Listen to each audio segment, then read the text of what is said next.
অন্তর্বর্তী সরকারের সময়ে এনবিআরের অস্থিরতায় প্রধানমন্ত্রীর দুঃখ প্রকাশ। রাজস্ব আদায়ে নিরাপদ পরিবেশ নিশ্চিত করতে চায় সরকার।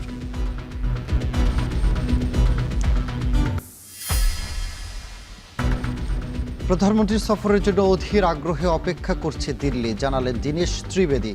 বাংলাদেশের সঙ্গে বাণিজ্য বাড়াতে দুটি টাস্ক ফোর্স গঠনের প্রস্তাব ভারতীয় ব্যবসায়ীদের।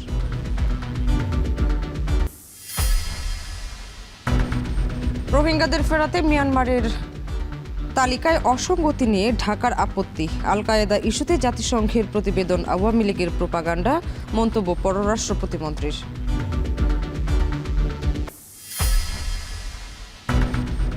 এবং সরকার গঠনের 6 মাসে নারীর ক্ষমতায়ন বাড়াচ্ছে সরকার। স্মরণকালে সর্বোচ্চ সংখ্যক নারীদের মাঠ প্রশাসনের শীর্ষে পদায়ন, ইতিবাচক পরিবর্তন বলছেন বিশ্লেষকরা।